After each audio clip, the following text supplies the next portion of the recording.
Market 172 point plus हो गया।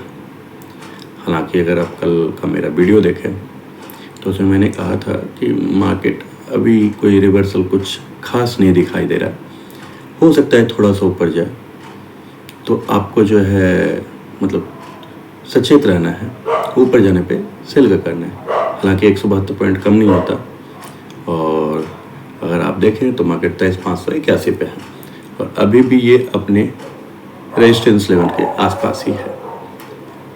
लेकिन अगर आप मेरे वीडियो में देखें, खास करके जिस बात पे बात कही गई है वो है क्रूड ऑयल। क्रूड ऑयल पे आप डिपेंड करें, क्रूड ऑयल किस तरह से रिएक्ट करता है उस पर आपको रिएक्ट करना है। तो सबसे पहले हमें क्रूड ऑयल को ही देखनी होगी। तो अगर हम क्रूड ऑयल को वर्ल्ड मार्केट में देखें तो वर्ल्ड मार्केट में कल थोड़ा सा गिरा था 94.83 पे क्रूड ऑयल अभी है। और अगर परसों के हाई की बात की जाए, परसों जहाँ पे था वो 95 पे था। और अगर इंडियन मार्केट की बात की जाए तो इंडियन मार्केट में अगर आप मतलब इंडियन मार्केट के पॉइंट से, क्योंकि वहाँ पे डॉलर और ब्रेंड में बात होती है, तो यहाँ पे अगर बात किया जाए तो ये 8900 पे है। हालांकि अगर आप देखेंगे ना, अगर आप क्रूड को देखेंगे तो आपको क्रूड में आपको दिखेगा एक छोटा सा ग्रीन भी दिख रहा है। इन कमाल की बात है, क्रूड भी ग्रीन है और इंडियन मार्केट भी ग्रीन है ना। कुछ तो गड़बड़ है, तो क्या करना चाहिए? इसमें फंसने वाली बात आ जाती है, फंसावट ये दिखाता है। क्योंकि लॉजिकली ये होना चाहिए था कि अगर क्रूड में ग्रीन दिखाई दे रहा है तो आपको मार्केट रेड दिखना चाहिए था, लेकिन क्रूड भी ग्रीन दिख रहा है और मार्केट भी ग्रीन दिख रहा है। क्रूड में अगर आप देखें तो क्रूड की ओपन देखें तो 8845 था और हाई जो है 9100 तक गया था, मतलब ऊपर गया था, लेकिन वहाँ मार्केट नीचे नहीं आया। और लो जो है 8676 नीचे आया है, लेकिन उस नीचे ने ऊपर मार्केट को लेके गया और मार्केट ऊपर ही रह गया। क्लोजिंग जो है 89 के आसपास, 8900 पे पूरा क्लोजिंग है। तो इस तरह से आप देखें तो क्रूड और ये जो है पूरी तरह से क्लियर नहीं दिखाता। हालांकि अगर आप क्रूड को देखेंगे ना तो क्रूड में आप देखिए कि क्रूड जो है एकदम एक जगह पर रुका हुआ है, एक लाइन बना के रखा हुआ है, तो उसके हिसाब से ही मार्केट में मूवमेंट आ रहा है। तो अभी क्रूड पे भी फोकस कीजिए। क्रूड अगर ज़्यादा टूटता है तो मार्केट जो है ना, क्या है ना कि क्रूड क्या है ना कि एक जगह रुक गया, और जब क्रूड एक जगह रुक जाएगा तो फिर क्रूड से फिर ज़्यादा फर्क नहीं पड़ेगा। अगर क्रूड एक लाइन में चलने लगेगा ना, एक लाइन में चलने लगे, एक ही रेंज में चलने लगेगा, तब फिर क्रूड से फर्क नहीं पड़ेगा। इसका मतलब क्रूड इफेक्ट जो है ख़त्म हो जाएगा।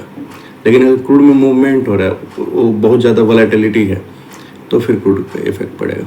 इस चीज़ को भी ध्यान रखिए, क्योंकि मार्केट ऐसा नहीं है कि पहले भी मतलब क्रूड के हिसाब से हम रोज़ देखते थे, नहीं देखते थे, तब फिर हम मार्केट के हिसाब से देख लगते हैं कि मार्केट किस तरह से रिएक्ट कर रहा है। अब मार्केट अपने पे इंडिपेंडेंट हो जाता है, तब फिर क्रूड पे नहीं आता। लेकिन अभी भी मार्केट पूरी तरह से इंडिपेंडेंट नहीं हुआ है, इस बात को आप ध्यान रखिएगा और इस पर सचेत रहिएगा, क्योंकि क्रूड अभी पूरी तरह से क्लियर नहीं है कि अच्छा एक ही रेंज में घूम रहा है। हालांकि 3 दिन से अगर आप देखें, 3-4 दिन को कर दें तो मार्केट जो क्रूड जो है 9200 से 8500 के आसपास ही मार्केट घूम रहा है क्रूड में। तो उसी हिसाब से निफ्टी में 3 दिन में आप देखें तो निफ्टी भी जो है 3 दिन में आप देखिए कि एक दिन रेड होता है, जिस दिन की मार्केट ज़्यादा तेज़ गिरती है, दूसरे दिन उसे कवर करता है, तीसरे दिन थोड़ा सा ऊपर आता है। लेकिन यही है कि सपोर्ट जो मैंने आपको एक्स हैंडल पे आपको जो मैंने लिखा था, उस पर पोस्ट किया था, उस पोस्ट के हिसाब से देखें तो उसमें मैंने कहा था कि भाई साहब अभी सचेत रहें, अभी पॉजिटिव ना माने। और वही बात को मैं कह रहा हूँ कि अभी जब तक 23,800 को मार्केट जो है क्रॉस नहीं करता है तब तक अभी पॉजिटिव ना माने। खास करके 24,000 मान लें, 24,000 को जब तक क्रॉस नहीं करता है तब तक अभी पॉजिटिव नहीं माने, है ना। हालांकि 24,000 पहुँचने में भी जो है अभी मार्केट को जो है 400 पॉइंट की ज़रूरत है। तो 400 पॉइंट का तो पॉजिटिव तो बन ही सकता है ना। 400 पॉइंट का पॉजिटिव, जैसे एक कल 172 पॉइंट का पॉजिटिव बना तो सीधा 400 पॉइंट का पॉजिटिव बन सकता है। यानी कि एक रेंज बन गया है कि मार्केट को ऊपर जाने के लिए थोड़ा सा रेंज मिला हुआ है, खुला हुआ है, यानी 400-500 पॉइंट का एक रेंज है ऊपर जाने के लिए। इस बात को भी ध्यान रखिएगा, है ना। अब अगर इसे 15 मिनट के हिसाब से मैं देखना चाहूँ, चलिए 15 मिनट के हिसाब से देखते हैं। तो इसमें देखिए क्या हो रहा है कि मार्केट देखिए एक बार नीचे से ऊपर की ओर जा रहा है और आपको ग्रीन दिखाई दे रहा है, और सपोर्ट आपको क्या मिला, 23,400 के आसपास का सपोर्ट है। सुपर ट्रेंड देख लिए, 500 EMA 50 EMA देख लिए, और ऊपर में 23,800 के आसपास जो ऊपर जो दिख रहा है आपको ग्रीन वाला आप देख लिए। या ऊपर से एक लाइन खींचेंगे तो वहीं पे 23,800 के आसपास, जो कि मैंने आपको कल आपको दिया हुआ है ऑलरेडी। तो यहाँ पे बन रहा है कि यहीं पे इसका जो है रेजिस्टेंस बन रहा है। इन दोनों को जब क्रॉस करेगा तब आपको कुछ ऊपर या नीचे का कुछ आपको चांस देखने को कहीं कुछ मिल सकता है।